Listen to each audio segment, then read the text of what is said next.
Welcome to the Talking the Line podcast, presented to you by Talking the Line Sports Media, giving you our best insights and analysis so you can rake in some cold hard cash on your next sports bet. Now sit on back, open up your mind, and let's cash some tickets. We can't thank you enough for joining us. We hope you enjoy.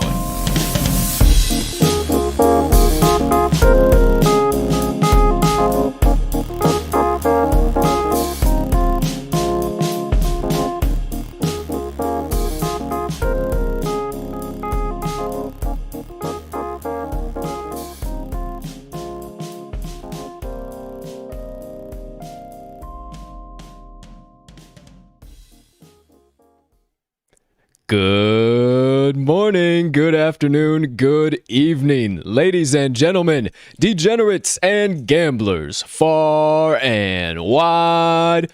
Welcome in to episode number 75 of the Talking the Line podcast. Hey, thank you so much for taking a few moments out of your day to come and kick it with the crew on this beautiful Wednesday of bets. Now, before we talk some lines for you today and dive deep into today's action, please take a few moments to smash that subscribe button on whatever platform you are currently ingesting the TTL Pod on. If you are watching on YouTube, you might as well hit that notification bell as well so you never miss the start of a live show. But if you are listening to the audio recorded version on your favorite podcasting directory, be sure to hit it there as well because we always release the audio promptly following every live show. Next item up on the docket, as always, if you could be so kind and you got a couple extra seconds here in your day, please hit that like button, leave us a comment down below, leave us a rating, all that good stuff. We can't tell you how much we appreciate it when you do, and it only helps us make Talking the Line Sports Media bigger and better for each and every one of you. And last but not least, if you're looking for more TTL Crew content, you can find it in our Linktree. We make that super easy to find too. Head to this episode's description. First link you're going to see there. We have all of our content and social platforms, so you can consume it however and whenever you please. Ladies and gentlemen, and beautiful gambling people joining us on today's show, I am your humble host, Colton, Colt45 Soroka. And first things first, once again, thank you so much for choosing to hammer in some bets with the TTL crew today. And you know the deal. Run some tickets to the window all day and night long. My apologies, just briefly, quickly, few minutes behind schedule here. Had a few minor technical difficulties, but everything appears to be in good working order now. The lights in the TTL production studio are absolutely beaming, and I got my partner right by my side. So let me bring in the co-host of the Talking the Line podcast, a young man who is ready for his Sox to get on the winning track, coming off of a win 4-1 over the Twins yesterday. It looks like they might be back. He's repping them across his chest today if you cannot see it live. Without further ado, the man, the myth, the degenerate gambling legend himself, Mr. Riley RMags Magnuson. Partner, how you doing over there today, pal? My man, I'm doing good. Short and sweet on the intro. I like it. I'm feeling good today. Birds are chirping. Sun is shining inside and outside. So, I don't see why we can't have a hell of a day and a hell of a show here. I don't know about you, but I'm feeling pretty damn good. I'm feeling pretty damn good myself, my friend. Yeah, no reason we are not about to have one hell of a show, and let me tell you, we certainly are. But before we do get into that show and get into all of the good vibes that are promised inbound at the start of every show in the preview screen, you know the deal. We're a full transparency show at the Talking the Line podcast, so obviously we got to recap yesterday's best bets of the day. If you bet along with us, our apologies, but we lost those doggone bets too. Not the worst day ever on the board, but not the best day by any means either. So for the first time live on your screen, let me get those bad boys up. Here we are. Yesterday's best bets of the day. On the left side of your screen, I got our Mags picks. 0-2 on the day. Rough loss from the Red Sox. And then the Milwaukee Phoenix under 219 did not hit it. Ended up going over just barely. By a few points. We thought we were on the right side of that. A lot of people were on the over. Vegas, and a lot of people were on the Suns too. Vegas had a rough night. The public definitely cashed out, my friends. Let me tell you that. As for me, on the opposite side of your screen, you got me going 2-3 yesterday. Obviously Italy, great penalty kick victory. Got the goalie totally jumped the opposite way. They advanced. We didn't take them to win like a lot of people in the 90-minute mark. We took them just to advance. So absolutely love that. However, didn't get over 2.5 goals. We only had 1-1 on both sides. So stayed under the 2.5. Rough loss there. And then went 1-2 on my MLB plays yesterday. The Giants couldn't get it done late. Lost 6-5. The Mariners absolutely beat down yesterday. Don't know what happened there. But I might have a little bit of insight on them coming at you here today. But we'll see. We'll see what's all going on. Outside of that, let me take a brief moment here. Don't want to be messing with anything. The mics seem to be Little goofy? just a little bit goofy there. Seem to be jumping. Yeah, that's a lot better. That's a lot better. It was jumping off. So, hey, producer Colt, audio mixer Colt, host Colt, I'm all of the above. You know how it goes down here at the Talking the Line pod. Right back into yesterday's best bets of the day. 2 for Tuesday parlay. We took our 2 favorite bets that we had, and obviously that was not the winning formula yesterday. 0-2 on that one. Dead loss. So we're going to put all of that behind us because even the Moneyline Dice were ice cold yesterday, and you know that they have been hot on this show. So I have no doubt that they will get back hot right alongside with us here today. So, Case of the Tuesdays. So let's get all that off the screen. None of that nonsense left. We are into Wednesday. I certainly do apologize if anything's going on here with the mics. I do not know what's all happening here. It seems to be quite weird. Let me just run one more final thing here. Oh boy, quite the start here. Here we go. All right, testing 1 2. I'm sorry, apologize for that, but we do appear to be good now. All right, ladies and gentlemen, let's get into it. Today's show up on the docket today. As always, we got the best bets of the day coming at you. We have 6 coming at you today. 2 Euro plays from the England and Denmark matchup, and then we got the rest of the plays, the other 4 coming out of today's MLB slate. My partner's got 2 best bets coming at you, and I got 4 best bets coming at you. So that'll take care of the first segment. Into the second segment of the day, as always, the special play of the day. We have 2 special plays, rather, on a Wednesday. We got the Wednesday Warrior coming at you and the Wednesday Parlay Pop-Off. So make sure you stick around for the second segment today. 2 special plays, and we are loving the juice we're getting and laying down today. Moving into the third segment of the day, ladies and gentlemen, we got the Moneyline Dice, the all-knowing, ever-present dice, making their usual role today for another MLB matchup, but this time it's between the Colorado Rockies and the Arizona Diamondbacks.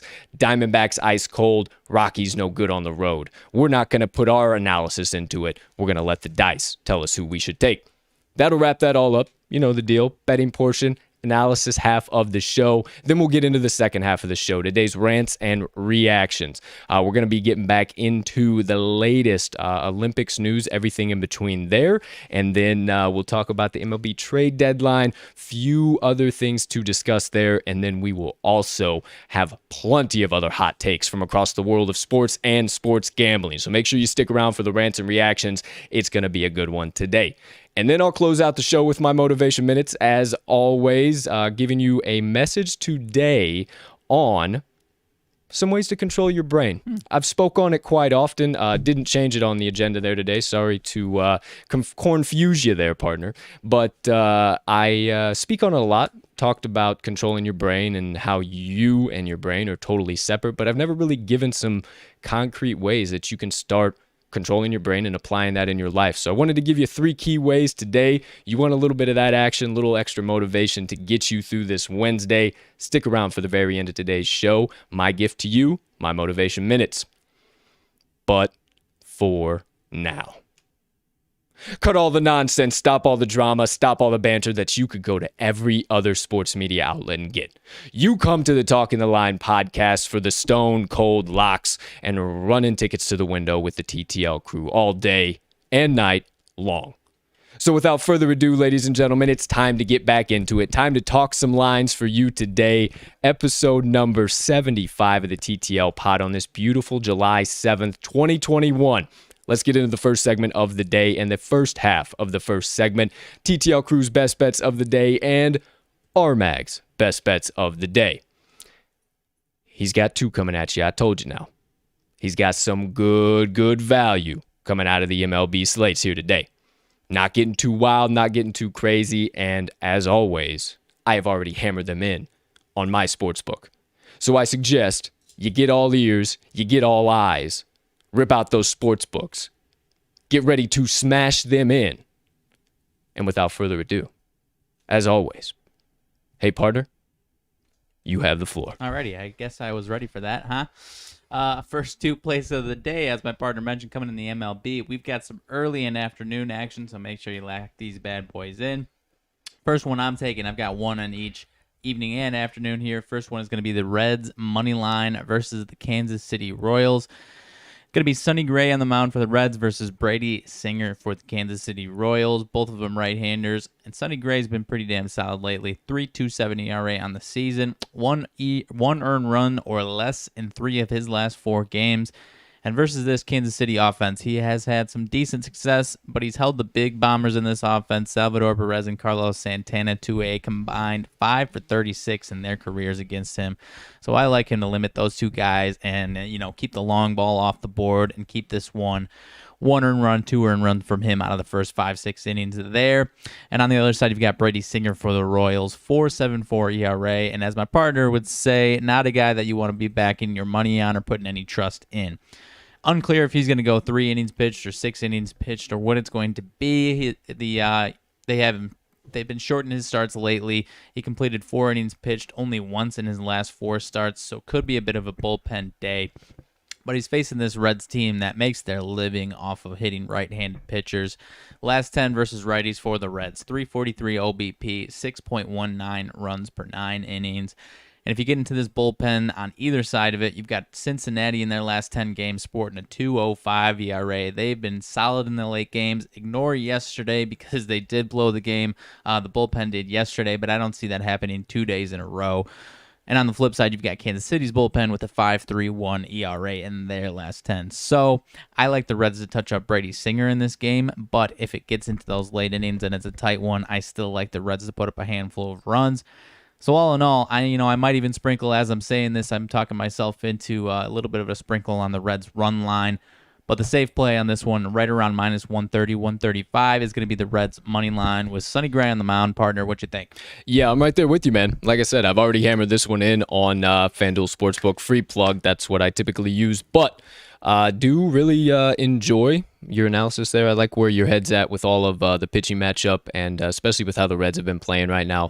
They're really good at the plate. And quick mention, before you do get into your second best bet of the day, if any of you out there know how to somewhat produce a podcast, yes, or somewhat know how to run audio equipment, or you're just interested in learning and you're somewhat passionate about sports as well, this is actually a quick insert ad that I decided to have out of my head right now, because it is a pain in the neck right now trying to make sure everything is working, and for some reason the mics keep going in and out and it's weird.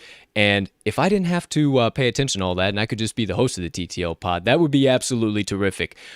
You can even relax on the couch in the TTL studios while the show is going on. Nice, easy, relaxing deal. You just got to make sure everything's rocking and rolling good. So if any of you out there, you know anybody out there, drop us a line, drop us a comment, shoot us a DM on Twitter, whatever the case might be, because we're growing rapidly and it sure would help out here, ladies and gentlemen. Need a wild card. With all that being said, I apologize, partner. No. Needed to get that bad boy out while it was fresh on the brain. Good ad. But first best bet coming from RMags today. Cincinnati Reds, money line. Sir, you said you had two, so could you be so kind as to indulge myself and the fans out there? What you got rolling? All right, I mentioned this one's going to be in the evening slate. This one's going to be Orioles versus Blue Jays, and you might be wondering where I'm going. You might be thinking where I'm going, but I'm actually going to the underdogs team total in this one. I am going the Orioles over 4 runs for themselves versus the Blue Jays. And you've got Hyunjin Ryu versus Matt Harvey on the mound, and you might be wondering why I'm not taking this Blue Jays offense versus Matt Harvey. And you might, that's a fair concern, no question about it, because I have been a big fan of fading Matt Harvey, and it's been working out late, or not so much as of lately, but on the season as a whole, it's been working out lately. But this Orioles offense has been pretty doggone sneaky, my friends.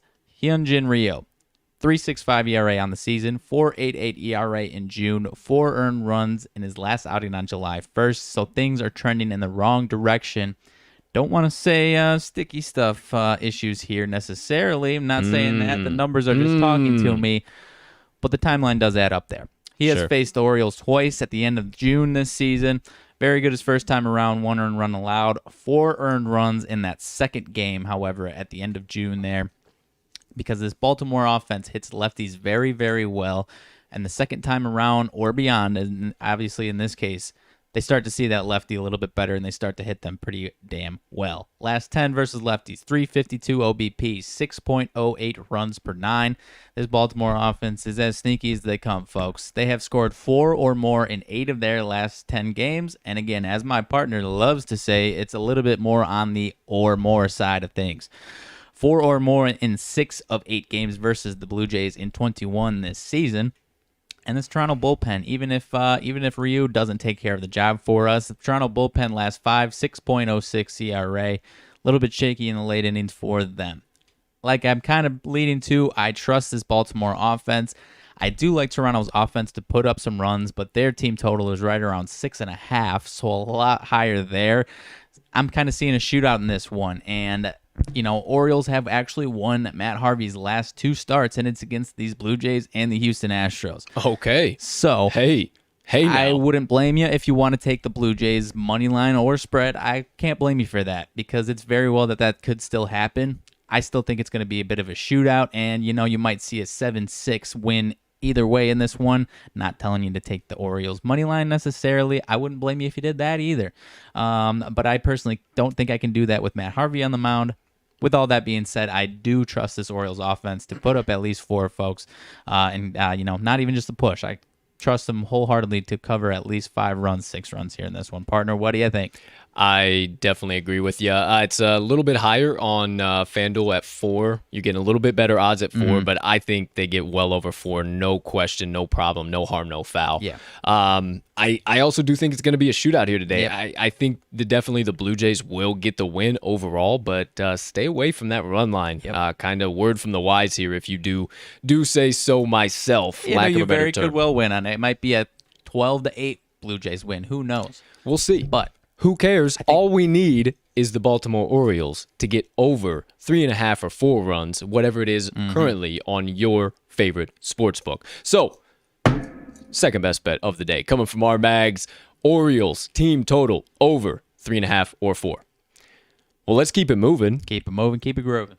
Yes, sir. I take the words out of your mouth. Things are sticking, baby. It's going. We're starting to. Hey, we're becoming a real podcast, man. We got sayings. I've had people also, some of our fans, saying our sayings to me in the background. So hey, well, we're sticking. We're starting to get somewhere here, huh? So I guess that means it's my turn. I think so. All right. Well, let's keep it moving and grooving, ladies and gentlemen. Broke your brain. Yeah, broke my fucking brain right there. Here we go.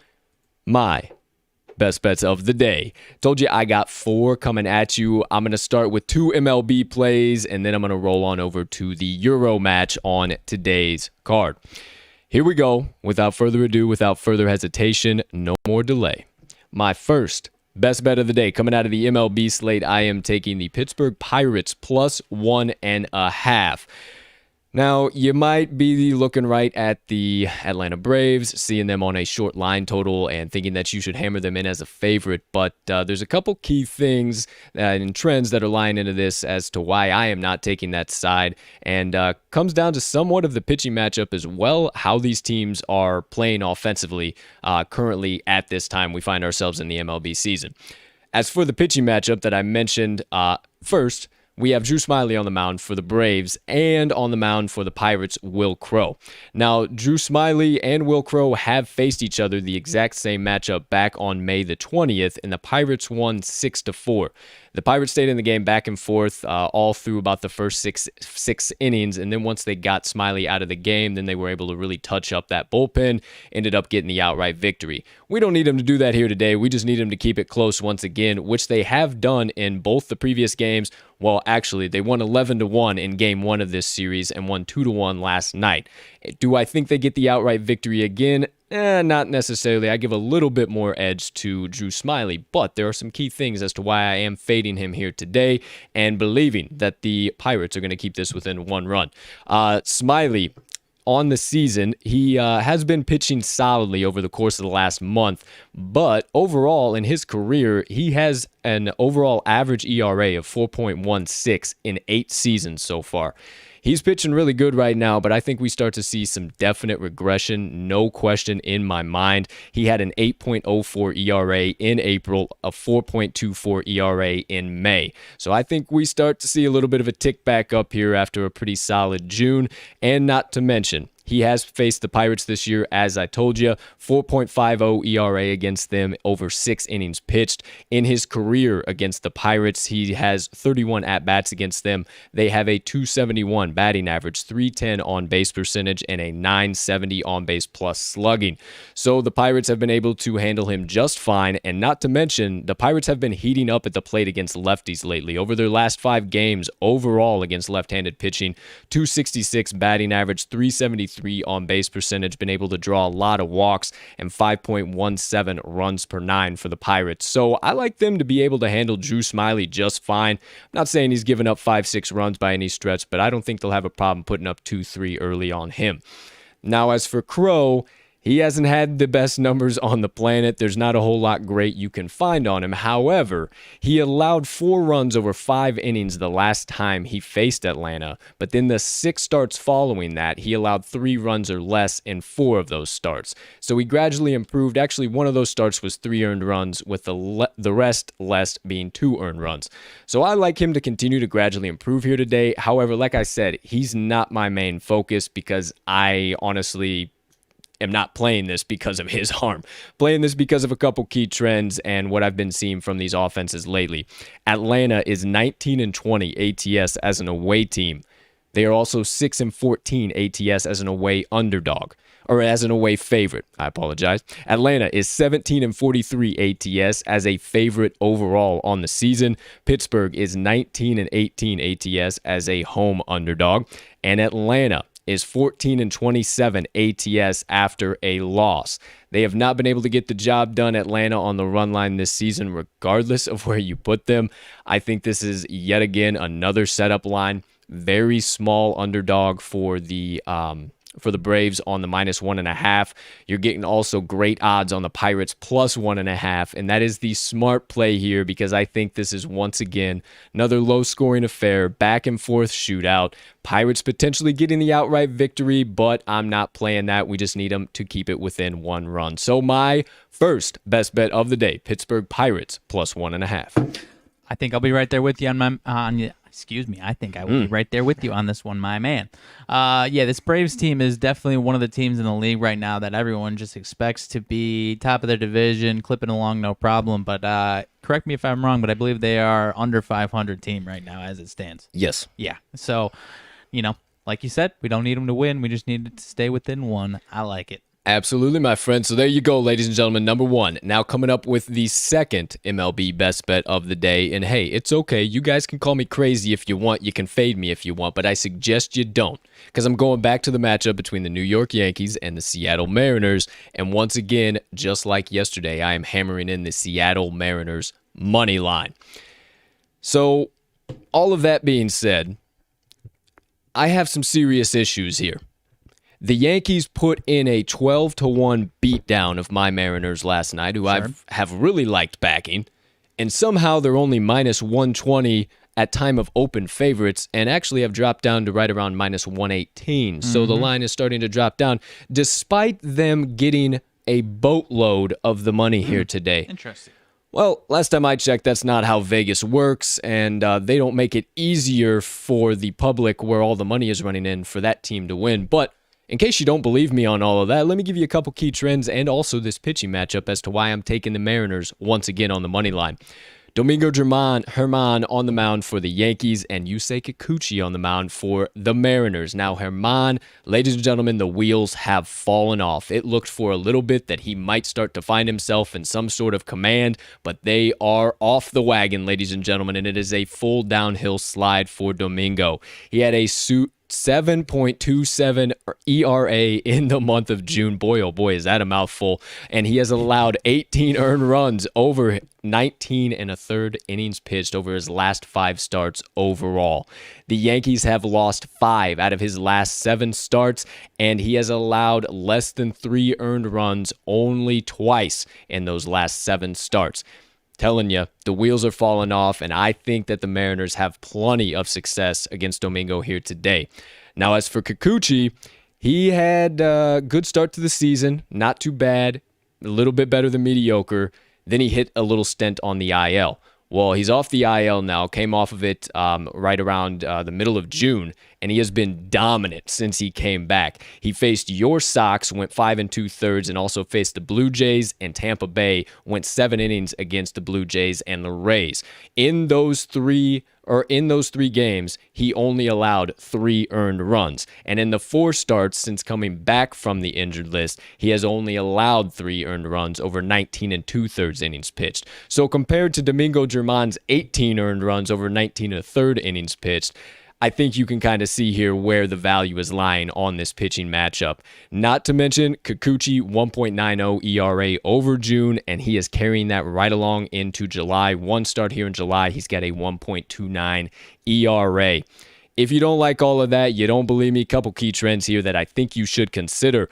The Mariners are 4-2 straight up over their last 6 games overall, and they are 7-2 straight up over their last 9 home games. The Yankees are 3-7 straight up in their last 10 games, and 1-5 straight up in their last 6 games versus a team with a winning record. The Mariners, 6-2 straight up their last 8 versus the AL East, and 4-1 straight up in their last 5 home games versus a team with a winning record. This line is way too fishy for me, ladies and gentlemen. The Mariners should not only be plus 100 underdogs at a pick'em when they just got destroyed last night. A little bit of common sense, a little bit of a smart play, a little bit of a handicapping play, and a little bit of a baseball fan play. Coming with my second MLB bet of the day, the Seattle Mariners money line. I'll be right there for sure with you on this one. Yeah, as you mentioned, there's a lot of different ways why this is a solid play. Money movement aside, that would alone should probably be enough for us to be back in this. But as you mentioned, Yusei Kikuchi has been a freak of a monster the last few starts, and I don't see any reason why that doesn't continue. I've watched him a couple times. You mentioned him pitching against my Sox. It's not just fluky. He is that good right now. So I think it continues today at home, especially. Absolutely, my friend. So there you go. My 2 MLB best bets of the day. Now, moving into my 3rd and 4th best bets of the day, coming out of the lone Euro matchup on today's card. What you're doing over there?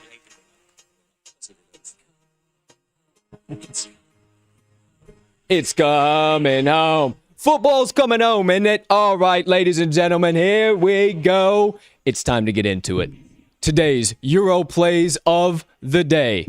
Ladies and gentlemen, that's right. If you don't know what the Three Lions is, football is coming home. Coming home. I am taking today the England money line in today's Euro matchup. Football is coming home, in my opinion. They have been so doggone dominant, and I don't think that Denmark has anything to slow them down. Denmark has been playing solidly in their own right, but the powerhouse that is England and what this win and getting to the finals will mean to that country, those boys know it. They're going to get to the finals. I don't even want to play them to advance because the line is so long. The books know that England is going to come out and absolutely rake today. With that being said, the Danes have not been too terrible. They've actually scored 10 goals in their last 3 games in the Euro. So I expect them to at least get 1 goal in net at the bare minimum. So, in addition to taking England money line today in the Euro matchup, I'm also taking both teams to score. You're getting great odds at it right around plus 120. I think this game is a little bit of I don't want to say high-scoring affair, but kind of a high-scoring affair for soccer. I think it ends right around 4-2 today, maybe a 3-1. I think England dominates early and often in the first half, and then the Danes come out in the second half and sneak one by. Mark my words, we'll see. However, those are my 2 Euro best bets of the day, Euro 2020, England money line, and both teams to score. I like it, my man. I will ride him with you. You know me, I'm not much of a soccer capper at all, so I ride along with you whenever I feel good about what you've got putting down. But I think it's coming home. Now, would I be crazy? Like I said, I'm not much of a soccer capper, but I imagine you can find England minus 1.5. Would I be crazy to hammer that in? You wouldn't be crazy to hammer that in. It's a little risque. You'll probably get some really, really good odds on it. Just with how these semifinals have played out and the quarterfinals, some fishiness might happen. I don't think this goes to PK by any means, but hey, it could also be a 3-2, 2-1 victory. Okay. Who knows what happens. Enough. So, maybe a half unit. Fair enough. Maybe. Yeah, but, you know, I what was it, 4-0 in the quarters for England? Yeah, they've turned up in their last few matchups. So it would not be without a look. You should give it a little gander. Give it a little gander. I'm taking a look. It's coming home. So there you go. It's coming home, ladies and gentlemen. My 2 best bets of the day. One more time. England money line and both teams to score. Here we go. Keep it moving right along for today's special play of the day. That does it for the first segment. Now into the second segment, ladies and gentlemen. My personal favorite special play we have ever done. It is my baby. It is one of my loves. It is so handy come college basketball season. Oh, yeah. If you don't know the drill, if you haven't had the opportunity to hammer in one of these special plays before, I suggest you get all ears because it's time for the always present on Wednesdays. The Wednesday Warrior, my friends. This is, if you don't know, where we target a team who has consistently been a little undervalued, and they have consistently covered their money line or their spread or consistently overperformed expectations, i.e., calling them a warrior. So, partner, today, would you be so kind as to indulge our fans out there as to what we are hammering in as our Wednesday Warrior special play of the day? Alrighty, no problem. Wednesday Warrior special play of the day is going to be in the American League. Tigers versus Rangers. Casey Mize versus Kyle Gibson. And we're actually taking the Tigers' first 5 plus a half on the first 5 run line. Love me some Casey Mize today versus, despite Kyle Gibson, many people might call us crazy for this because Kyle Gibson is a Cy Young candidate. His ERA is right around 2, but Casey Mize, do not look past him. He has been so damn solid for the Tigers, and as we mentioned, I believe it was on Monday in my partner's analysis, this Tigers team is pretty damn sneaky, and if you look closely enough, it's not really sneaky. They are just the last, I believe since May 8th, they are just damn good. Like I said, Kyle Gibson, you can call us crazy for fading Kyle Gibson. There's a lot of people that expect a regression to come from him. I'm not saying it's going to be a big regression today.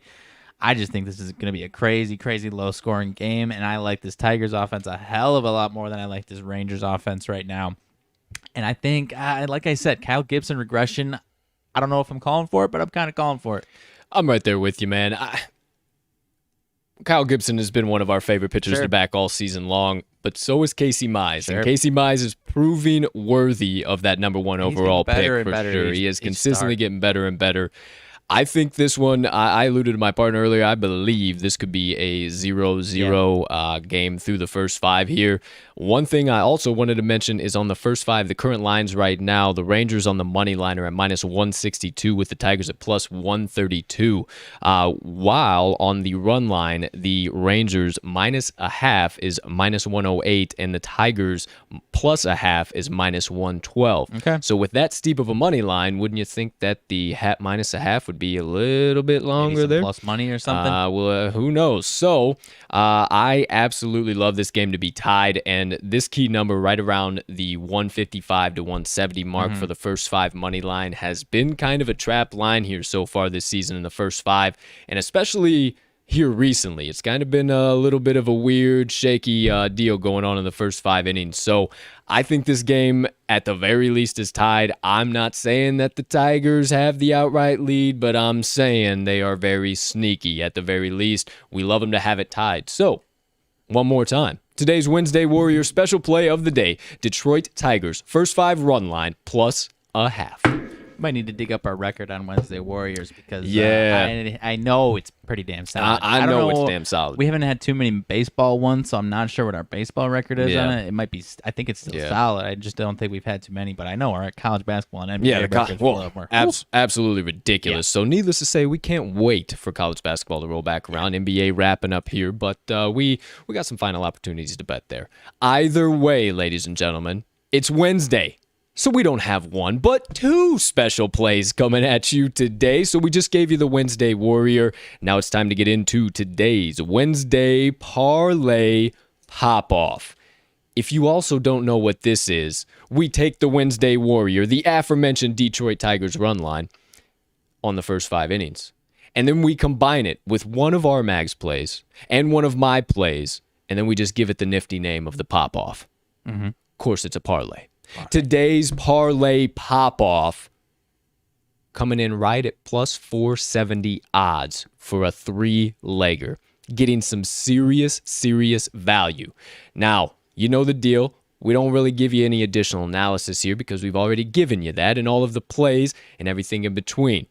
So for today's Wednesday Parlay Pop-Off, going to tell it to you, and then we will get right into the best bets of the day. We are taking Detroit Tigers, first 5 run line, +0.5, leg number 1. Leg number 2, we are taking the Cincinnati Reds money line. And leg number 3, it's coming home. We are taking England money line for the 3 legs on the Wednesday Parlay Pop-Off. If by chance you were fumbling around in that sports book, trying to get the phone out of the pocket and get ready to smash it in, and you didn't hear one of the legs, not to fret. You don't have to rewind. You don't have to pause. You don't have to stop. All of the best bets and special plays are about to be live on your screen in 3, in 2, in 1. Today's best bets of the day coming from the TTL crew for this beautiful Wednesday of bets, July 7th, 2021. Ladies and gentlemen, here we go. Get those sports books out and get ready to hammer these bad boys in if you have not already. RMags picks on the left side of your screen. He's got 2 coming at you today. He has taken the Cincinnati Reds money line and the Baltimore Orioles team total over 4 runs. Then, is that obnoxious? Not at all. Okay. On the right side of your screen, my best bets of the day, 4 coming at you. I am taking England money line, but I'm also taking England and Denmark, both teams to score. Then I am going to the MLB. My first best MLB bet of the day, Pittsburgh Pirates +1.5, and the Seattle Mariners money line. There you have it, ladies and gentlemen. Now all below that, the special plays of the day on the left half of the screen right here next to us. The Wednesday Warrior one more time. The Detroit Tigers first 5 run line +0.5, and on the opposing side of that, the Wednesday Parlay Pop-Off. Once again, Detroit Tigers first 5 run line +0.5, England money line, and Cincinnati Reds money line. Parlay those up for the Wednesday Parlay Pop-Off. You're getting right around +470 odds. I have no doubt, I have all faith. We need to have the brooms out of the closet today. I think I agree with you. They need to I be agree with you. dusted off. They need to be cleaned off because, ladies and gentlemen, we are coming back with a vengeance today. If you didn't see it on Twitter, you better tell your damn bookie to go get a fresh stack of cheddar cheese ready for you because it is Bookie Bankrupting Wednesday. So, as always, just a quick reminder. Hammer 'em in, lock 'em home, sprinkle a little bit of dough down. Whatever you need to say, just make sure you get the TTL crew's best bets of the day in at whatever the current line is on your favorite sports book. So there you go, ladies and gentlemen. There you have it. Barring a few minor technical difficulties at the beginning, we have got through the first 2 segments of the day, and now you have all of our best bets of the day, 6 of them, plus the Wednesday Warrior and the Parlay Pop-Off.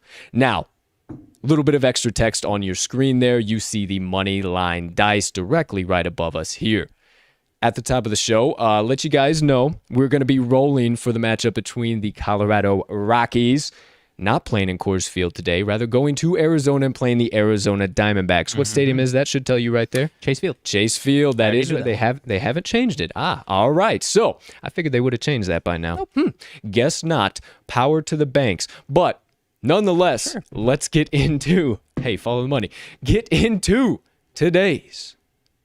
Speaking of money, Moneyline Dice roll of the day, ladies and gentlemen. Partner, as always, good sir, as I get our honorable host ready here at the TTL production studios and get them ready for their best roll of the week yet, could you be so kind as to indulge myself and the kind folks out there as to who's the home team, away team here? Well, I guess I've already told you guys that. But who's the favorite? Who's the dog? What's our point total at? Any outstanding storylines we should know about today? Once you get all through that, I'll be right on back, and y'all will see the Moneyline Dice live on your screen. Alrighty, so today in Chase Field, as we mentioned, we've got the Rockies and Diamondbacks. Antonio Senzatella for the Rockies. And he is, I've been a fan of his in Coors Field, but when you get him on the road, it's been a shaky ride. 6.35 ERA on the road, 3.75 at home for him. He has actually, this is going to be the 4th time he has faced these Diamondbacks, and the Rockies have won 2 of those 3 games. His first one was pretty damn fantastic. However, it was in Coors Field. Actually, both of the 2 wins were in Coors Field. The one in Arizona, however, 4 2/3, 9 hits, 3 earned runs. So we might see similar start from him there today. We've got Humberto Castellanos for the Diamondbacks. I'm not too knowledgeable on this guy. He is going to be making his 8th appearance. I believe it is going to be his first start. He has not gone past 3 innings pitched in a game this season. But in his 7 appearances, he's got a combined 11 2/3 innings over 7 appearances. The Diamondbacks have not won a single one of his appearances. Not saying it's his fault by any means. He hasn't allowed more than 2 earned runs in an appearance, but he does have a 3.09 ERA. And like I said, the Diamondbacks, for whatever reason, just don't win when he sees the field. Now, the favorites here in this one, we've got a tight one. Diamondbacks coming in at -112. Rockies coming in at -104. Another situation, partner, where we might just have to go with the -1.5 on either side if we get ATS. Rockies are at +140 on their run line. But we've been seeing these where, it's going to be a very short favorite. Diamondbacks -110, but these books are listing them at +1.5. So we might just have to go with the -1.5 on both sides. If you get the opposite one, we're just going to do a little bit of an alternate action. We've got a 9.5 total here in this one. Over 9.5 at +100. Under 9.5 at -118. But the big story here on the money and bet splits is that the public and the money is flooding in on the Rockies despite their horrible record on the road. 87% of bets on the Rockies money line in this one, 98% of the money. Now you might also say it's probably not a high volume game here for this matchup with these 2 bad teams, at least record wise. But final thing here before my partner appears to be ready, under is getting 83% of the bets, 77% of the money. So the public appears to believe that is going to be the Rockies and the under. We shall see if the dice agrees. Got to turn on my mic. But yes, sir, we shall see. Hope you enjoy the additional little bit of viewing quality here. That is what we plan on doing to your bookie today. So hope that you are hammered in along with us. But let's get to the Moneyline Dice roll of the day. Let me see how this goes around. Let me make sure. All right. Now, producer Colt has to do a quick move here because I wanted to do that first because it was funny as all can be, and I didn't want to skip out on the opportunity to do that, you know? So, make sure this is all good. All right, now we are back in action. Let me make this a little bit bigger for your viewing pleasure here, ladies and gentlemen. The Moneyline Dice for the first time on July 7th, 2021. Are now 9 straight unders for the Rockies. Sorry to interrupt you. 9 straight unders for the Rocks. That little bit in there. That wow. does not sound like something you expect to hear every day. But now for the first time, live on your screen, ladies and gentlemen. Thank you, sir. For the first time ever, on July 7th, 2021, the Moneyline Dice are now live on your screen. Here they are, looking absolutely gorgeous in the TTL production studio lighting. Let's get right into it. No hesitation, no delay. Scoop them up right away. Here we go. First roll of the day. Are we taking the home team Arizona Diamondbacks or the away team Colorado Rockies? We all find out, as always, in 3, in 2, in 1. Home team D-backs. Home team Diamondbacks. Okay. Now, will we be taking the Diamondbacks unofficially, ATS, or on the money line? In 3, in 2, in 1. Money line. On the money line it is. All right, unofficially, the Moneyline Dice have selected the Arizona Diamondbacks on the money line. Will they be doubling down and tell us to hammer it in right now? Will they be skipping all of the action between the two teams and just going to the total? Or are we going to have to re-roll because they need a little bit of extra screen time? We will all find out in 3, in 2, in 1. The under. Okay. Wow. Alrighty. 9 straight unders, you say, for the Colorado Rockies. Do we make it 10? Apparently.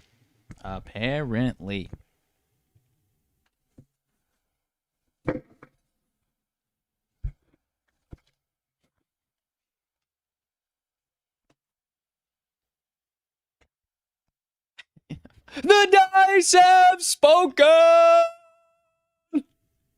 If you want to guaranteed take 2 tickets to the window tonight, the Moneyline Dice are no longer cold. They are back to their winning ways. Lock in right here and now.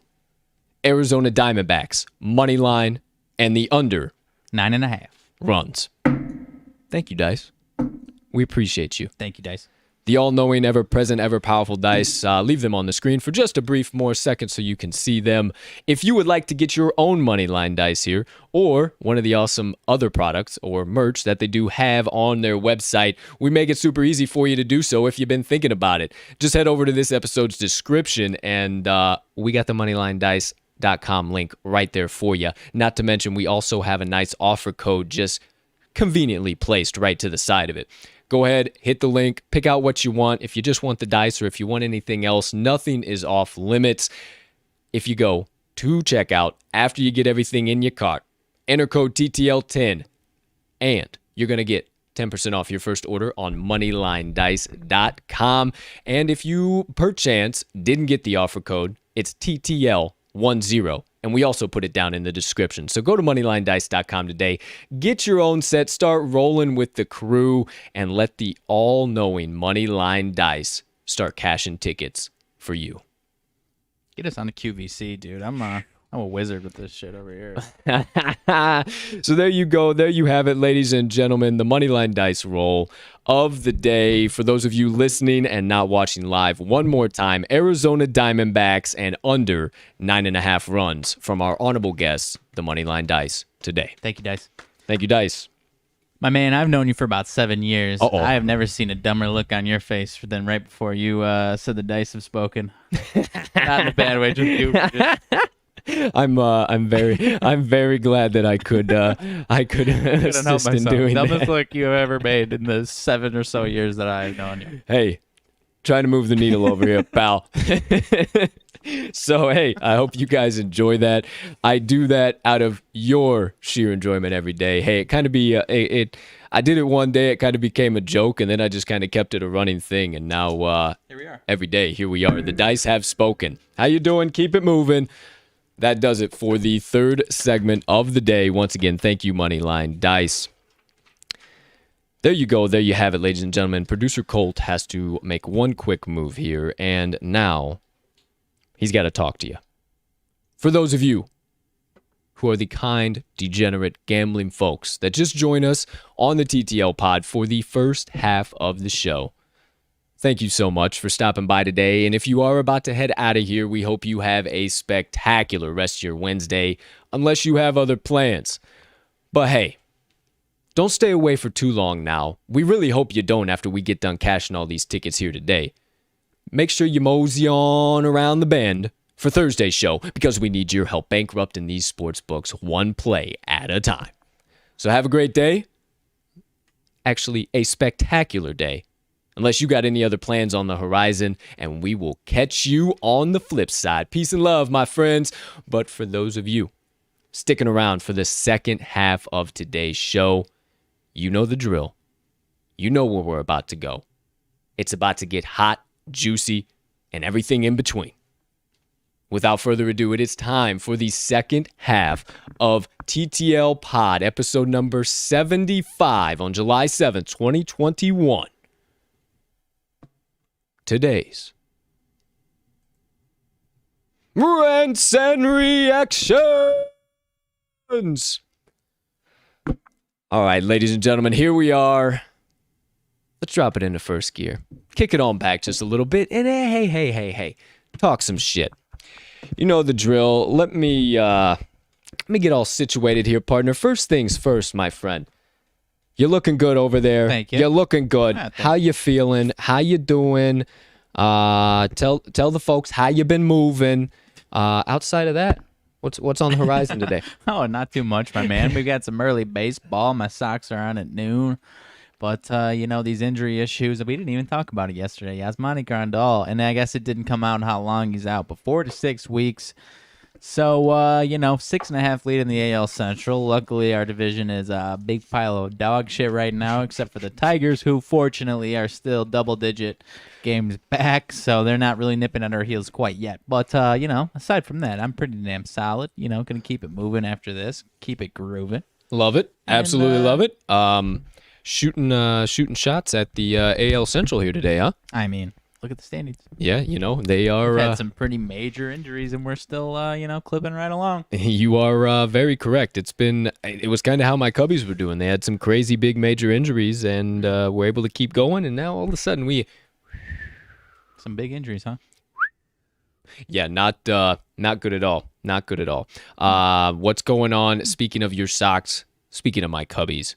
What in the world is going on in the north side right now? I can't describe it. I can't tell you the magic number. Hey, we're going for 11 now, ladies and gentlemen. So going for 12, actually. Yep, it is last 11. night was 11. Yeah, So yesterday, my man, I don't want to, kick a man while first he's things down. first, let's just dive into the MLB here. Yeah, We'll keep why it not? high level. Chicago baseball first, and then we'll just bring you everything Yeah. MLB-wise today.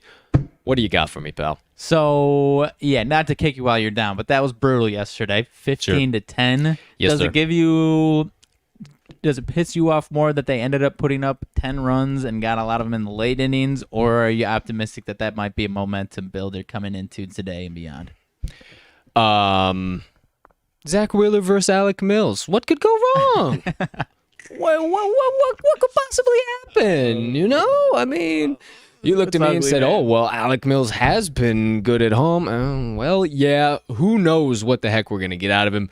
No shade thrown at him, but it's not going good in the Cubs clubhouse right now. It's not. 15 to 10 loss. I mean, we're putting up football scores now, and we can't even win the damn game. So I'm not really sure what's going on in the friendly confines. It's quite confusing to me. However, I'm still here. I ain't going nowhere. You know me. I'm going to stick on my Cubbies bandwagon. I bleed red and blue until the day that I depart. However, it ain't looking good, my friend. It's ugly, man. It ain't looking good.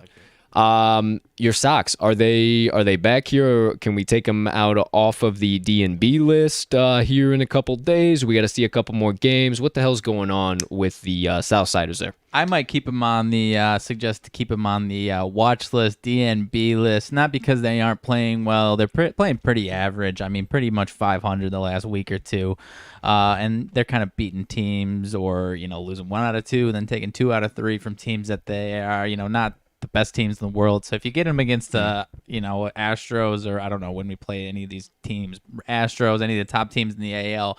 Maybe don't take the White Sox because they don't have the firepower right now to hang with those teams, but it really comes down to our pitching staff holding down these teams, and I have all the faith in the world for that because we got Lance Lynn on the mound today. You had Carlos Rodon throw a gem yesterday, so still a lot of faith in the Sox, and like I mentioned, AL Central, if we were in a different division, I would probably have a lot more cause for concern, but these Indians are tanking right now. The only team that has any sign of life, I mean, the Sox are 6-4 in their last 10.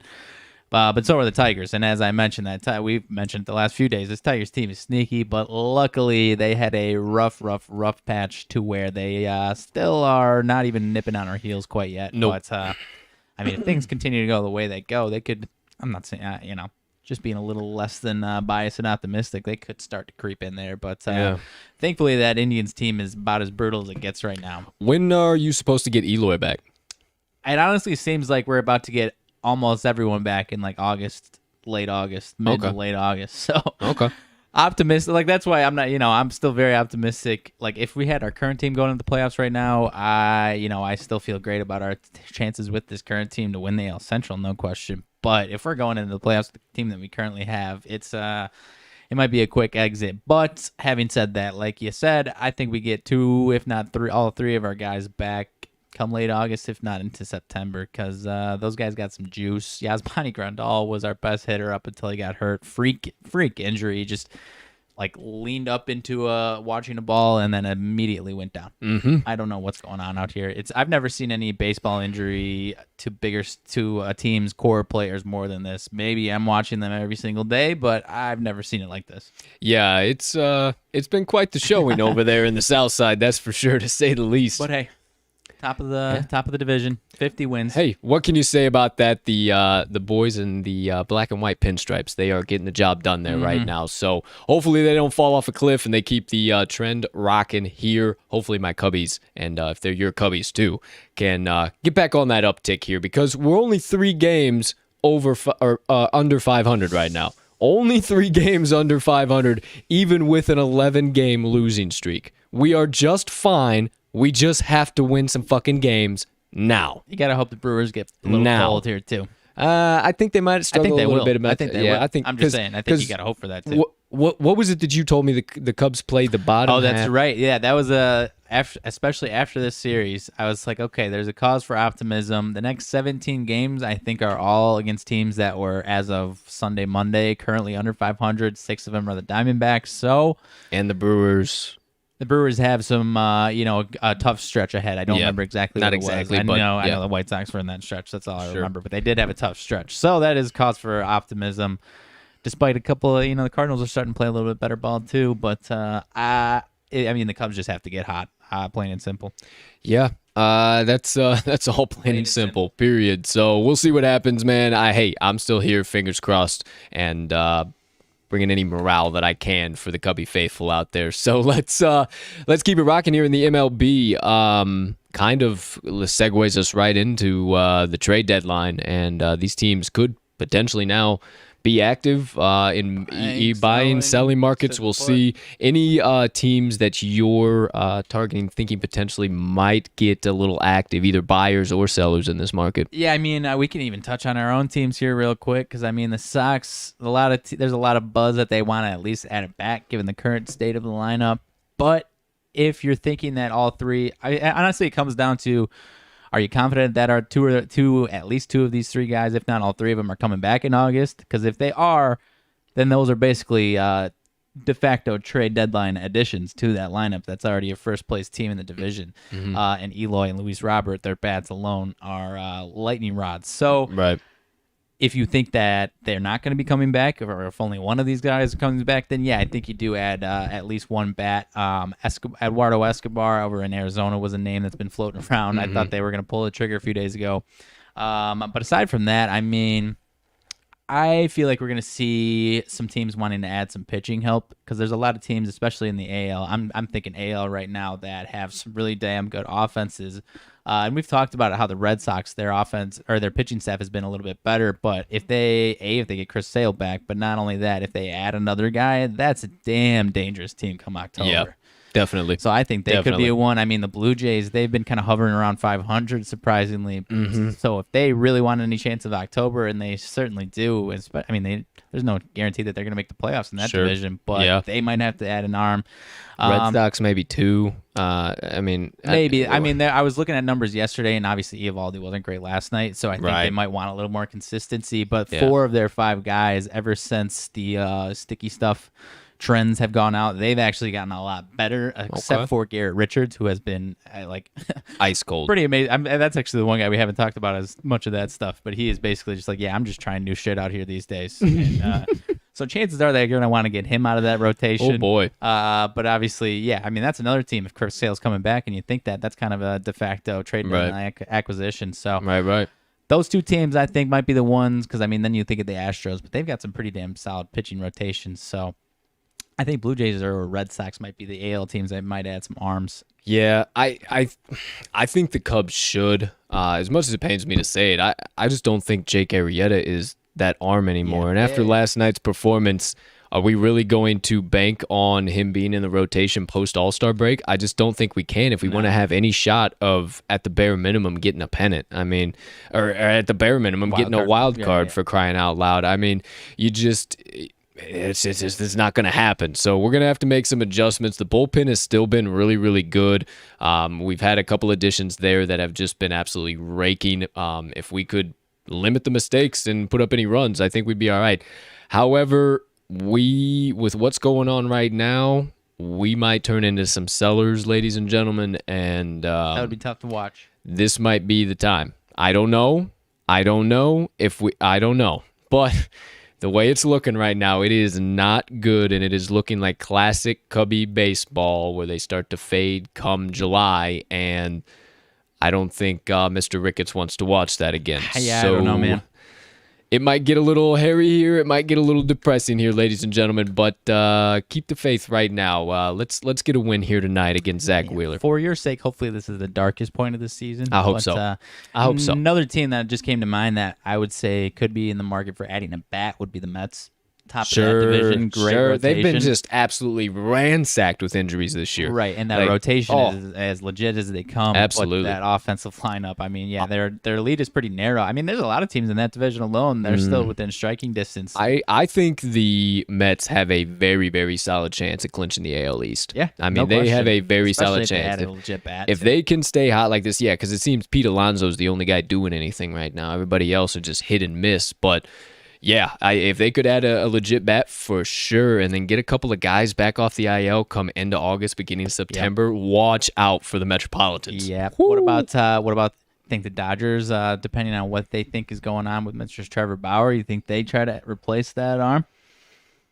Man, yeah, I didn't really think about that. Could you think?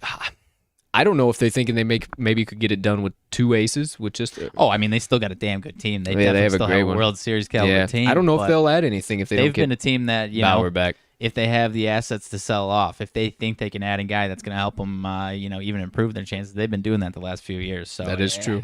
Obviously it depends whether they want to speculate on what's going on with him or not. If obviously if you think he's coming back, then you think he's coming back, and that's all you need probably. Right. But that division, they could be a wild card team. They sure could. That division is stacked. So yeah, we'll see what happens. Who knows there? And then I'm kind of thinking, the Athletics might need to make because last night's game, it just looked like they just didn't have that one little thing, and the Astros are just slowly growing that lead right now. But I mean, it's almost pretty typical for them, and a lot of times they just they try to add, but it's not like they go for the big splash. They go for a guy that kind of just adds to their roster depth. spot. Does it make them a little bit better? Sure. Does it take them over the top? No. And that's kind of where they've been the last 20 years, it seems like. So Moneyball, man. Yeah. You know the deal. But hey, we'll see what happens there. Outside of that, any teams that have been like really hurt with injury, that no pun intended there. Right. But hurt with injury. Yeah, I know what you mean. Yeah, just like really their season hampered by injury, I guess. That should add. Anybody needs. I think the Mets were honestly the best call you could have had right there. Braves, Nationals, starting rotations. Both of them have. Well, I guess I don't know. That division's a whole different story. That is true. Yeah, because I think it's the Mets' division to lose, and I would be surprised if they don't try to add a bat there. Yeah, I would be too. I don't know. Trade deadline is officially end of July. I checked this morning. July 30th. But this is about the time where you start to see maybe one or two, one trade a week or something like that, right before the week up to the deadline, where you obviously see ass loads of trades. So wanted to slide that in there in case we start seeing some action here the next week or so. All right, my man. Well, hey, I appreciate it. That about does it for MLB. Nothing new on the war on sticky stuff, but hey, you guys know the deal. We'll be sure to bring you anything we find, anything we dig up, and rant and react all about it. But let's keep today's rants and reactions moving right along into a little bit of Olympic news. We got to talk about it again, and we got to simmer about it just a little bit longer.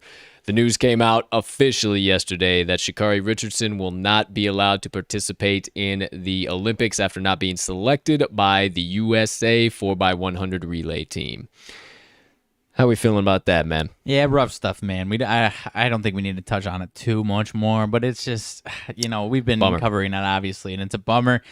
I started to have a different set of feelings on it as far as what we've been talking about, because there was other athletes that came out. Like, they said, I know what's going on, but like we've also worked our asses off for this. So like we, without saying it, basically they're like, we'd love it if you watched us. Could you support us too, please? Yeah, and I totally get that. So I know. And I mean, you look at it too, like, hey, I'm still all on the side of Sha'Carri. I think it's absolutely ridiculous. You know my stance on it from our previous video, but rules are the rules, man. And that's just what it is. I mean, rules. Hey, get the piss test done and then go smoke as many spleebs as you want. Who cares, But that's the update. That is what it is, and who knows if it's going to continue to be a little bit of a rabbit hole post Olympics, during Olympics, or what if it'll just kind of all die down from here. But that's our take on it. That's where we're at. Wanted to give you guys the update if you had not heard that yet, but sure you probably had. Outside of that, let's keep it moving into a little bit of golf and PGA action. We had the match yesterday. Yes, we did. Your man, Rose.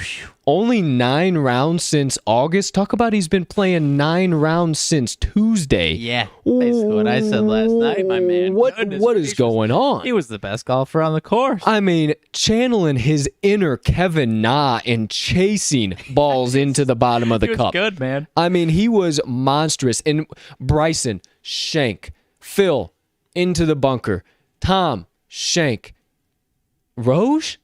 Right down the fucking middle. My man. Whoa. My man. I'm not saying... I had to stop and laugh at myself because I just love Aaron Rodgers so much. So he would add a couple putts that were like 15 footers and they would come this close. And I was like, as if I was watching Tiger on the Masters. And I like, oh. And I was like, what am I doing? What am I doing?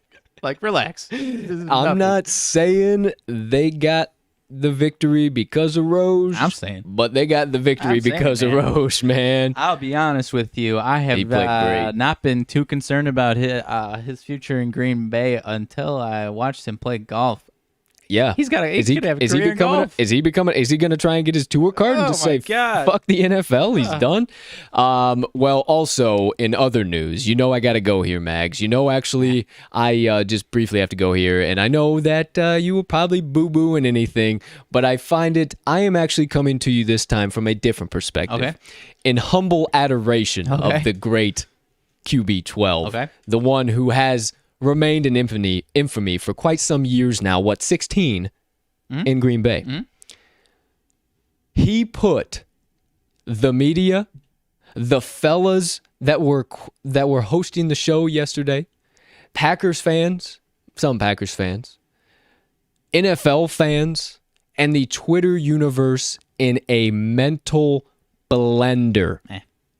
He is such a genius. He is, the way he carries himself, that deserves so much props. Do you understand that everybody in the nation right now wants to know what Aaron Rodgers is doing in Green Bay? I'm aware. And you downplaying it like it is no news whatsoever. That aspect of it, But the way he handled that yesterday was absolutely terrific, because that was on the back of his mind. Maybe subconsciously, consciously, that was on the back of his mind. Like, all right, I bet these fuckers are going to ask me something today, so I got to have something ready to rock and roll. Now, am I saying that means, that he's leaning more on the fence now, he's not coming back? No, that is not what I'm saying. That's all I'm saying. Yeah. I am giving him props for how he handled that, because it's still... nobody has a fucking clue. Packers fans can say, he's staying forever. Who gives a shit? The media can say, oh boy, here we go. What's happening now? But the most beautiful part is everybody is in a fucking mental blender right now, because you still have zero idea. And all we can do is rant and react. I feel like I have an idea, but, I'm biased. Well, obviously. Well, not only that, but they had to ask him, but at the same time, he's not going to give too many nuggets on hole 10 of the match from his golf cart. Also, bad omen ? We just have a random bear. Do you want to go here? Because I feel like I handled that well on Twitter myself. Bad omen that there's a bear watching. I said, pretty typical for a bear to be sitting on the sidelines watching two Hall of Fame quarterbacks perform. That's what quickly stood out to me. And, that's all I got to say on that. Hey, we'll see what happens this year, pal. We'll see if you're singing this same tune, if you're all happy-go-lucky come September, pal. We still got quite a few weeks of question marks. Awful lot of question marks. But we'll see. That's enough NFL for today. Actually, that was PGA. That was not even NFL. We got down in an NFL rabbit hole. We are still on golf, staying on PGA. Holy smokes. Got me thinking about my Bears. Actually, where were you going there? How pissed off would you be if Rodgers doesn't come back, but the Bears are a dumpster fire, even worse? Okay. I mean, as long as we don't get raked by the Packers, and they're just equally as a dumpster fire without Rose, and which they will be. But who knows? We'll see. I don't know. I'm just still hoping and praying that we don't see the Red Rifle week 1 through 4. Minus 500 on the Bucks. Oh, boy. And then we got to toss my man, number 1, Jay Fields, into the fire and hope that he can save the Bears season. That is a beautiful recipe for success. Didn't they start Kyler Murray game 1? Did they? Yes. Okay. Hey, in the great words... Have they made the playoffs? Okay. I understand what you're saying. However, in the great words... He's good. in the great words of one of the greatest rednecks I know, you ain't gonna learn any younger, so you might as well do it now.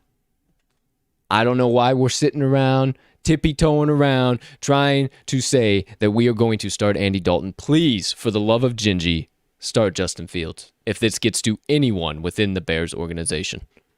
But back to golf, back to PGA, even though we got down a bit of a rabbit hole there. We also have coming up tomorrow, the John Deere Classic.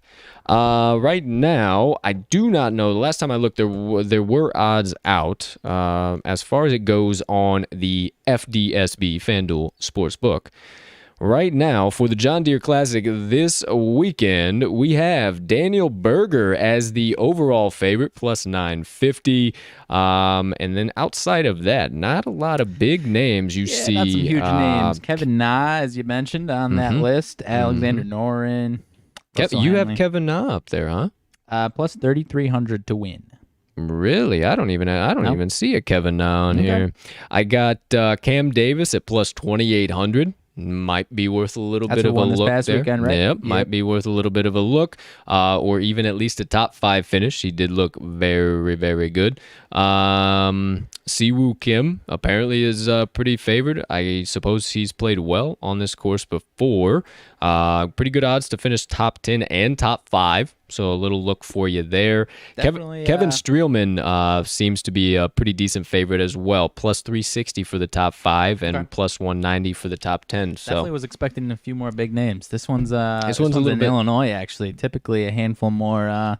Where's this one at again? That's a good question. I'm not even sure. I want to say, I don't know if it's suburbs of Illinois or if it's more central Illinois. TPC Deer Run. Deer Run. Silvis. It's in Silvis. So in relation to us, the Wendy Schmitty, so it's by East Moline. So that means I have no idea whatsoever where this fucking town is located. Where in the world? What am I looking at right now? Zoom all the way out, dude. I'm pretty sure it's in central Illinois. Oh, we are in Illinois.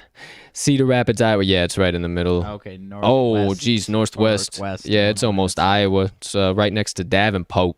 Okay. That would be a heck of a little bit of a drive for us there to get over to the TPC Deer Run, but I'm sure it's absolutely gorgeous over there. Yeah. But we'll see what happens. Not a lot of big names, so apparently... well, they got the British Open next week, so... Yeah, when they come to Illinois, for some reason, I don't know why, say even the UFC, they come to Chicago, they don't give us the big names. I don't understand it. I don't get it. It just appears to be the case to me. I don't care what the card is. If you think it's different, leave us a comment. Yeah, maybe. I don't care what it is. Next time UFC is in Chicago, we are going. We are going. We are going. I don't give a shit either. I tried to, but here's the thing. We might want to start trying to locate some sponsors for that, or start pooling together a shitload of money now, because last time it was in town, it was Triple C's and Marlon Marias for the bantamweight strap and the nosebleeds. I'm talking about you might have to had 3 pairs of binoculars taped together in the rafters of the United Center to be able to even see a punch land. We're talking right about $500-600, $700. Yeah, that ain't worth it. I can't even. These guys look like ants down there. What am I doing? I mean, hey, I would spend $500-600. I might even consider a K if it's a full service fucking deal. I'm right by I might consider it. That's a might. But for $500-600 all the way up there, no, there's some decent seats up there, but pretty select. So yeah, love to get back to the United Center, but not for that price. Not for that price, but we'll see if we have anything in the works by then. Who knows? You might see us at the next UFC, or if we also see when they're coming to Chicago next, we might be able to secure some early tickets. Typically, that's also I looked at like 2 weeks before the event. So pretty dumb of me. But maybe we look early. See us show up at UFC 276. I'm just putting it out there. Who knows? Who knows? Maybe that's when they'll be back. But there you go. There you have it. Don't know how the hell we got into the UFC from the PGA there. But here we are. But here we are once again. Plenty of fucking rabbit holes here today on the Rants and Reactions. Outside of that, speaking of UFC, might as well just hop on in just right quick. 3 more sleeps left until UFC 264, ladies and gentlemen. McGregor-Poirier 3, the rubber match. I cannot wait. I have been just diving deep into the embeddeds every single day they've come out. If you have not watched the embeddeds before, I don't know what you're doing. They are so fun to watch. Just watch the guys from the very beginning of fight week, every single thing they're doing all the way through the weigh-ins on Friday. So I suggest you tune into those. And then maybe a little additional MMA content you can follow. How about this? A great page shout out to Haymakers. Obviously, you know how to spell Haymakers, Haymakers, on Instagram and Twitter. They have some awesome content. They put out just crazy amounts of videos from the PFL, UFC, bare knuckle fighting. They have everything, and I mean, you learn so much just by consuming their stuff. So check out Haymakers. They actually had a couple really good posts last night. There was a 30-second scrap. One guy, red corner, blue corner. Red corner stumbles blue corner, Blue corner is wobbly for about 20 seconds, tosses a bomb at red corner. Red corner goes almost sleepy sleep. Blue corner starts chasing red corner. Red corner somersaults and throws a last prayer hook, catches my friend, and goes sleepy sleep. Goodness. It was absolutely electric, absolutely insane. One of the craziest 30 seconds I've seen in the octagon. So check out Haymakers. Outside of that, nothing real new, noteworthy that has been updated. Updated y'all on the Max Holloway stuff, the new opponent for Sugar Sean, Michael Chiesa, and Vicente Luque coming up on UFC 266, I do believe. 265, either one of those. 265. So there you go. There you have it. Nothing really new or noteworthy. Heavyweight division. Still, that contract has not officially been signed yet, but should be here within the coming days. All of that jazz. So that does it for UFC. And as a reminder, make sure you tune into Friday's show for the full UFC 264 card breakdown and main card parlay. Might even toss you some additional picks outside of the main card too, and maybe some straight plays as well, and maybe some additional analysis. A little of that. Who knows? It's going to be the start of Friday's Rants and Reactions, so make sure you come around and we will break it all down for you. But moving right along on this beautiful Wednesday, let's hop back into the NFL that we just briefly touched on there. Former Patriots quarterback Tom Brady. Mm-hmm. Speaking of the Patriots, N'Keal Harry asked to be traded. Okay. What's going on here? Why is he wanting to leave? Isn't he only in the first couple years of his contract? I believe he's going into year 3 here. What's going on here? Is him and old Billy having a little bit of back and forth? I think he just got in there at the exact wrong time. Obviously it's for a rookie season for a lot of receivers that aren't bona fide studs right away. Can kind of be a struggle.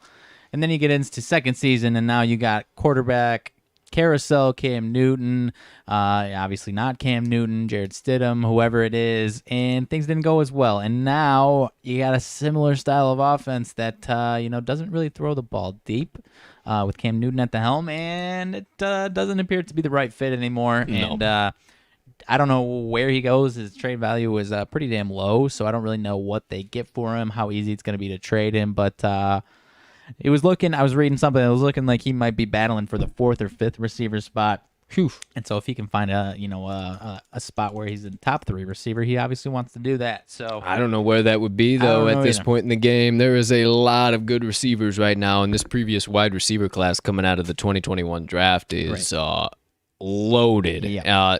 And then just right on top of the 2020 receiver draft. I mean, I don't know all too many places that would pick up N'Keal Harry. I mean, he hasn't been, like you said, that role guy, that guy you need on your team, that dominant stud. With Tom Brady, the previous iteration of the team, it might have been a solid fit. But now that we're changing things up and it's not the same style of offense, same style of quarterback, it ain't working out. And if he ain't going to see the field, if he can get somewhere else, he's going to want to do that. And I support it. Like we said, I don't think he's got anywhere to go, though. No, I don't think he does either, but we will see what happens. N'Keal Harry wants to leave the Pats. Nothing really else crazy going on in the NFL. We've talked about pretty much everything else there is to talk about in the NFL all throughout the course of this week so far. So let's keep it moving into some stuff where there is a lot to talk about. Last 2 pit stops, as always, the NBA hardwood and the NHL ice. First stop, we're going to the hardwood. Game 1 last night between the Phoenix Suns and the Milwaukee Bucks. Phoenix Suns skating away with that 118-105 victory. That all being said, Giannis gets the start. Looks pretty doggone healthy if you ask me. Right. With that happening, number 1, is home court advantage going to be that valuable? And 2, where does the series go from here if it took everything the Bucks had to get that game down to 13 points within the final seconds. Yeah, home court advantage is definitely going to be a big advantage. I don't think the home team is going to win every single game necessarily, but the thing that if I'm a Bucks fan or a Bucks bettor, what gives me some optimism is that we've seen this type of performance from the Bucks all postseason long, and they bounce right back. Maybe not the next game necessarily, but at some point, whether it's the next game or the game after that, they have bounced back. There's a couple blowouts to the Nets, there's a couple blowouts to the Hawks, and typically that next game they come out fresh looking, balls jumping around their offense, and I kind of am expecting that.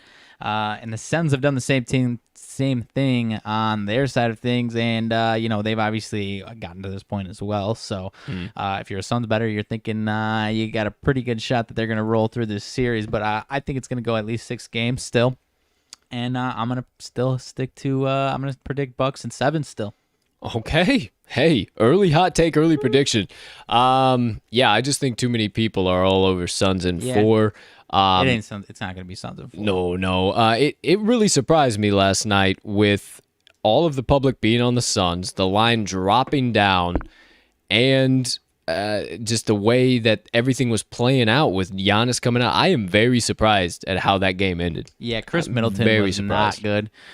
So I don't expect that to continue happening. I mean, that's been a big thing in this postseason as well. I mean, he hasn't been able to string an entire series together where he's contributing the way he would like to. So I expect him to bounce back.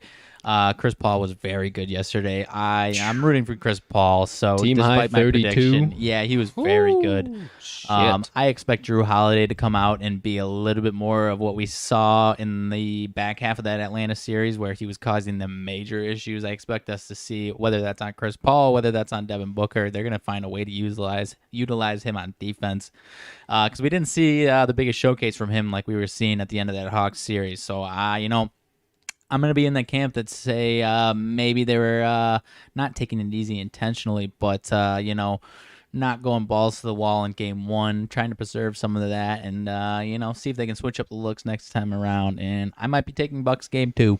I might as well. Both you and I hammered in the Bucks on the spread and the money line. Yeah. Just with how everything was rolling out, everything was coming out. I mean, like I said, towards the beginning of the show, Vegas cashed out, or the public cashed out on Vegas last night. I mean, everybody and their dogs, 70% or 77% of the handle in Vegas was on the Suns minus 5.5. So that's insane. They got to switch it up somehow. If it was the other way every single time, this thing would be a little bit easier. Yeah, would definitely be a lot easier of a game to play. I have to imagine next time around, Vegas is going to be stabbing you in the back. Yeah, I would have to say so. So there you go. Appreciate your commentary, what you're thinking there on the NBA. I'm kind of on the fence here. I'm just watching as a fan and as a handicapper of basketball. I'm not. It was a pretty exciting game the first half, and then really obviously the Suns pulled away. So I think it's going to be a good series. I'm just going game per game.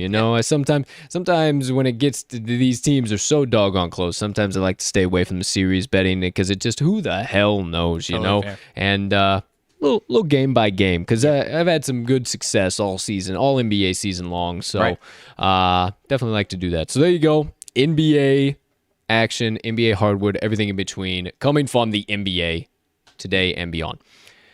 Final pit stop, the NHL ice, ladies and gentlemen. And hey, you ever seen that movie Osmosis Jones? Sure haven't. No? Well, sure haven't. I was really hoping you would because it's about this guy and it's about this very powerful force that I believe in. Okay. And that I'm going to put into action today because it does appear that it worked on Monday's show. Okay. So a little reverse osmosis going on here. Okay. I'm aware of what osmosis is, but okay. Go ahead. So and obviously reverse osmosis. So, I don't think I can do it, guys. I can't back the Habs tonight. This might be one of the last times we get to see them play. I don't know what's going on. I don't know what's happening. It's a gutsy overtime victory. I absolutely love to see it. But this could be it here tonight. Game 5. Very, very, very, very big. Very big. We need this, but I don't know. I don't know what's going to happen. From a fan perspective, huh? Watching. Oh, now you blew it. But either way. Now you blew it with the wink there. I think you blew it with the wink there. That was verbatim. The exact same thing I did on Monday. Okay. So, did you wink on Monday? Oh, okay. So with that, Fair and enough. with the right eye. So hey, Okay. I'm a very, very big buyer into the good juju, good vibes. All right. All right. So, but we did talk about this as well. Habs and 7. Habs and 7. We did talk about this as well. The mayor. The old mayor of the old Tampa Bay. I wonder how she's feeling. I just wonder how she's feeling. I don't know. She's probably still feeling solid right now. She's like, oh, they listened to me. Yeah, probably. Wow, they are geniuses. Look, hey, we're going to have, they are coming back to Emily Arena tonight, and we are going to have such a celebration. I don't know. Who knows? Who's to say? Who could call it? No idea. Either way, you know where I freaking stand. And that post her sweet face will remain at the top of my Twitter page until Lord Stanley is lifted above the heads of les habitants. But outside of that, not to ruin any party here, it would be pretty electric to see a hockey boat party, much like the Tampa Bay Buccaneers had on the old what is that, Tampa Bay River? Bay of Tampa I don't know. Bay. No, I guess it is the Bay of the aforementioned Tampa Bay. Sounded, but well, we're not the brightest bowls in the bowl drawer, but that would be sick to see. But hey, Habs in 7. Hey, we'll see what happens, man. You know where we lie. You know where we stand. Nothing really else to break down. Just tune in to Game 5 of the Stanley Cup Finals tonight at 7:30 p.m. Central Standard Time. I believe it says 7 or 7:30, typically a half hour past that start because of all the fanfare when it comes to the finals. And Lord Stanley is going to be in the building, so it's going to be a whole other thing, especially with the team who's leading 3-1 right now. So everybody just remain calm, let the Habs do their work, and I'll see you Game 4, or no, Game 5, Game 6, and Game 7. There you go. So there you have it, ladies and gentlemen, the NHL ice.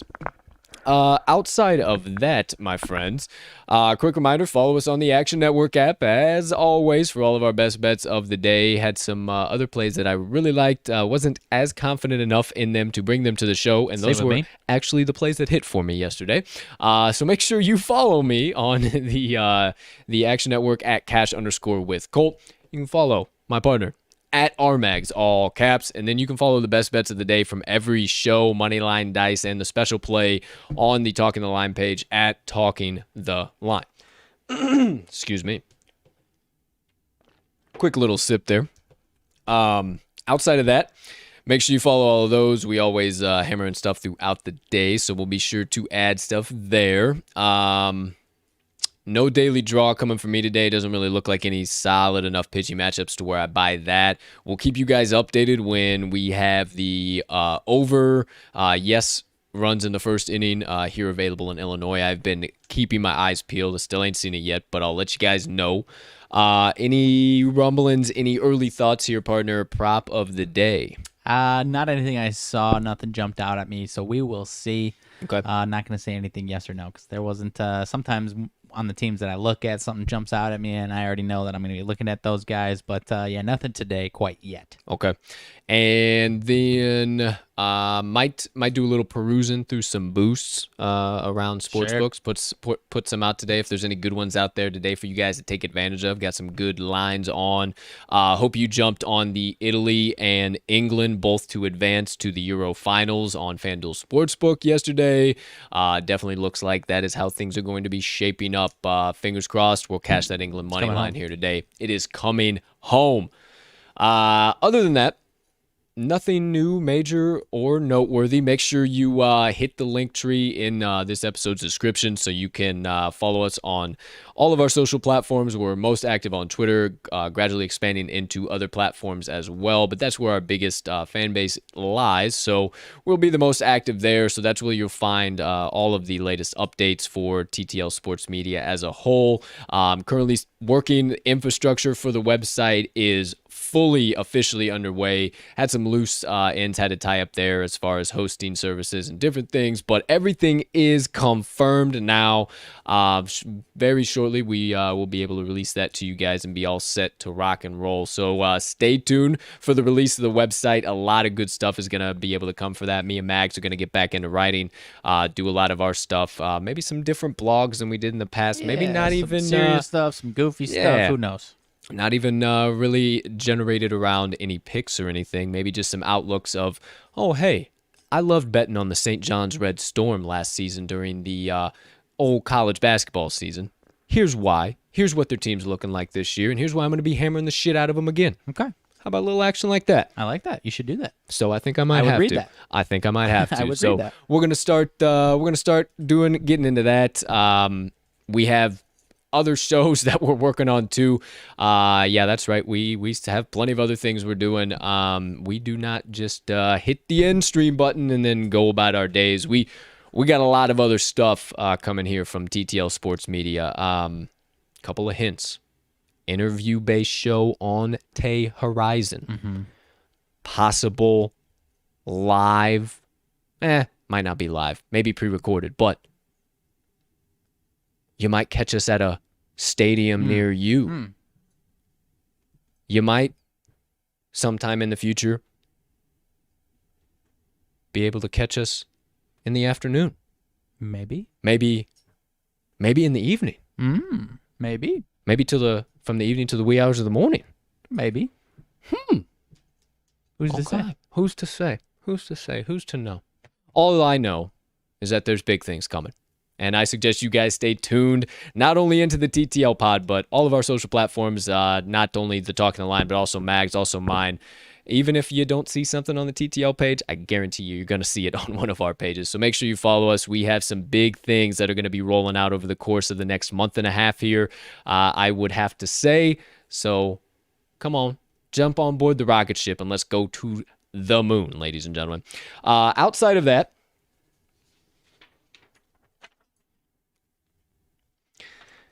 partner, anything burning on the brain, melting on the heart, festering on the soul that you have been dying to get out to the kind folks that joined us on episode 77 of the TTL Pod on this beautiful July 7th, 2021.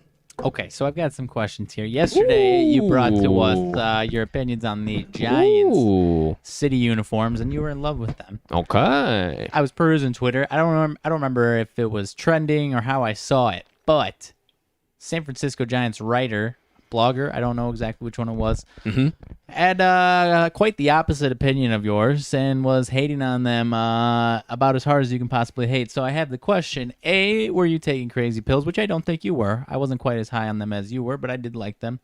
B, did my White Sox set the bar so damn high with their Southside unis that every other fan base hopes that they were 12 out of 10 sick like those were?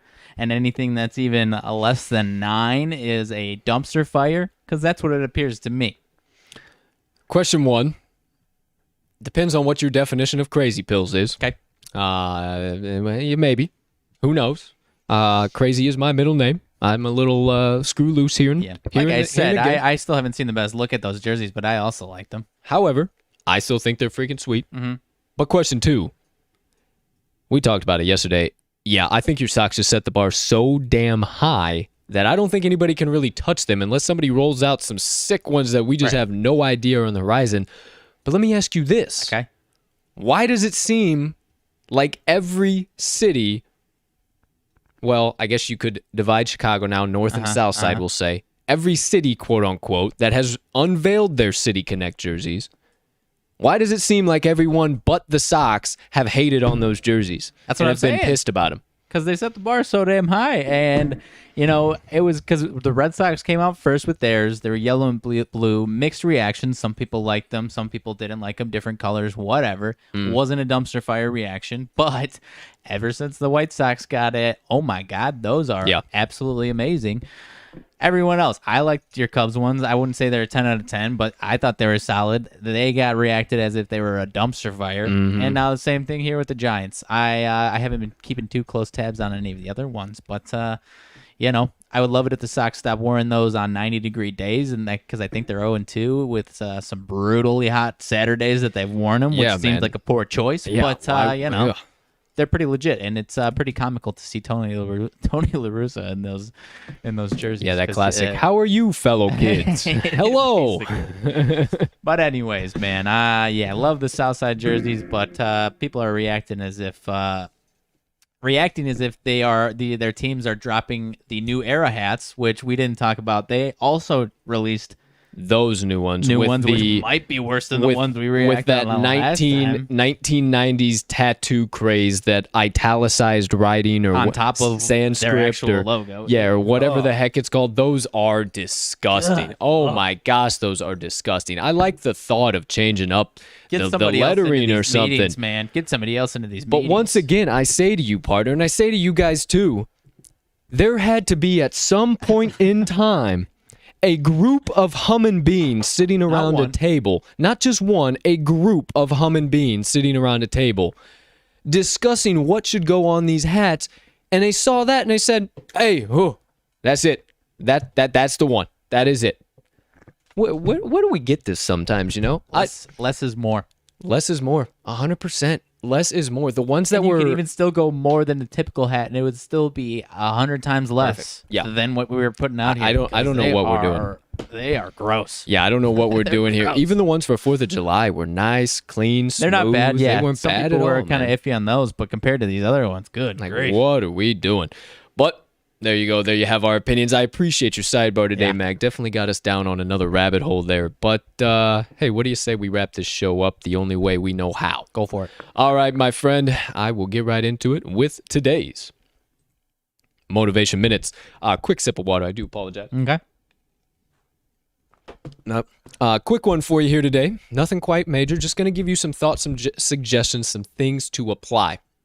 Now, I've spoke many, many, many times on and written many times on throughout our whole journey in this, controlling your brain, and that your right here is different than this right here. And this right here, your brain is just a muscle that can be utilized to your advantage, just like your bicep, like your glutes, like your calves, just like anything else. You have the ability to control it. And when you're going through your day-to-day activities and you're stuck in the day-to-day chaos and your brain's going brrr, brrr, brrr, and you can't even grab a hold of any thoughts, that's not you. You're not doing that. You are not making those things happen.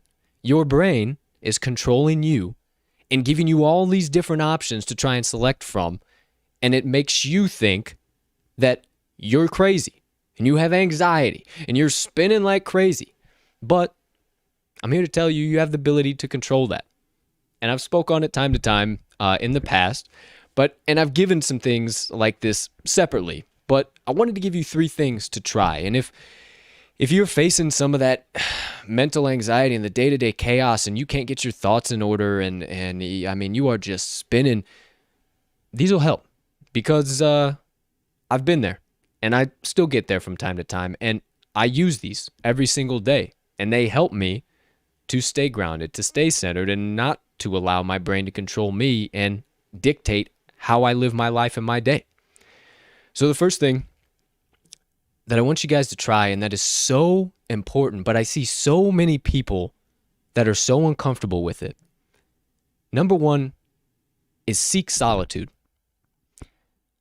Seek alone time by yourself to recognize the difference between you right here and you right here. To take note and separate yourself from your brain. And realize that, wow, I can sit here and think about nothing. And think that I can use my brain. My brain doesn't have to use me. Take time to be by yourself, to know who you are and whose you are. The more time that you spend alone, and I'm not saying that you have to block out a whole day. I'm not saying that you have to shut everybody out of your life. I'm not saying that. What I'm saying is, find 10 minutes on a Wednesday or 10 minutes every morning. If you don't do anything but you just sit there and let your mind be blank for 10 minutes in the morning, it will pay dividends in your life and your ability to react to situations and control your brain throughout the day. So that's my first suggestion. If you're struggling a little bit, find 10 minutes, 20 minutes throughout your day, sometime on the weekend, and that's some of the problem. That's why I think so many of us deal with anxiety and worry and fear is we're in the daily rat race, Monday through Friday, heads hitting the fucking wall, and then we get done with all of that, right, punch out on Friday, where do we go? Right to the bar, or right to the club, or Saturday we get right to the golf course with all the guys, with everybody, and then we go right to the bar right after that, and then we're out all night long, and then Sunday we got the scaries, and oh shit, it's Sunday at 6 o'clock. Time to get ready for work on Monday. We never take the time to be with ourselves, to just slow down. And my friends, that is so, so important. So that's the first thing I want to suggest to you. If you don't have that time, if you want something that is a quick fix in the moment that can snap your brain or snap you out of your brain and get you right back on center, once you've had some time to practice and really realize that, hey, I'm different than my brain. I am a present being, and that is just an additional muscle that I have the ability to use for me. Start using a mantra. One of the easiest things that you can do is when you are sped up like crazy is to use a very simple mantra. Now, mine, personally, is you are kind, you are smart, you are important. Now, I didn't make that up. That was told to me a very long time ago from a very, very important woman in my life, but I kind of converted it into my mantra. Now, yours can be anything. It can be as simple as the word peace or presence or I'm here. I'm here.